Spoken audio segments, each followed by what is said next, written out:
Abantu okuva mu bitundu by'eggwanga ebyenjawulo beetayo omusomo gwa Pakasa Forum oguteekebwa kampuni ya Vision Group ku ssomero lya Kampala Parent School. Bakubiriziddwa Akulira kampuni ya Vision Group Robert Kabushenga era nga abantu basomeseddwa ku ngeri y'okwejja mu bwavu nga bayita mu kwetandikirawo emirimu.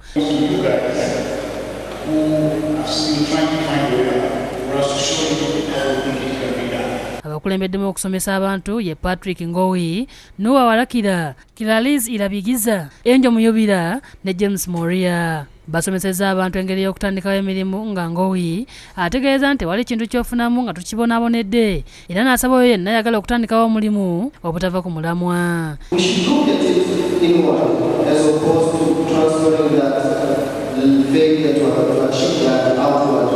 Ye Noah Walakira nga mutunzi w'amasweta agamba nti atandika okukola nga mwana muto nga ku myaka 23 gy'alina ayagala kuddayo okusoma okulaba nga abaako ekirala kyakugukamu.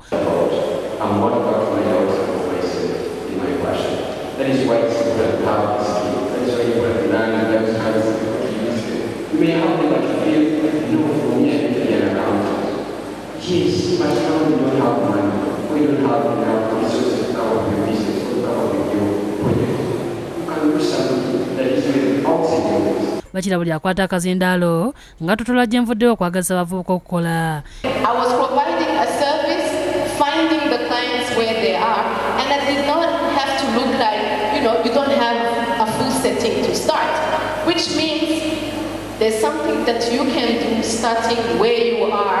So that's the story. Kabushenga ategeeza nti Pakasa agenda kutandika okutambuzibwa mu bifo by'eggwanga ebyenjawulo okulaba nga abantu bonna baganyulwa mu nteekateeka eno. We as successful Africans have a responsibility to be continent to lift other Africans out of where they are. Ono era yabazizza bonna abawagira omusomo gwa Pakasa Forum okulaba nga gugenda mu maaso kyokka n'akubiriza abantu okwetaba mu nteekateeka z'okukyaza Papa Francis eyasekebwa kampuni ya Vision Group omuli okutambuza ebigere okuva e Koolo okutuuka e Namugongo omwezi ogujja wamu n'okugula sapuli ez'omukisa. I want to thank those people who have sat here at your homes online.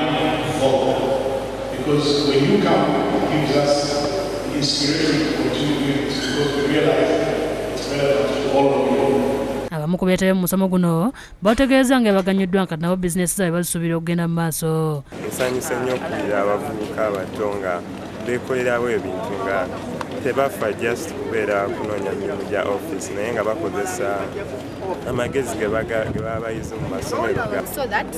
Tulabe ffe tusobezzawa tukole ekituufu kati kyenjize wano is tetulina ku giving up.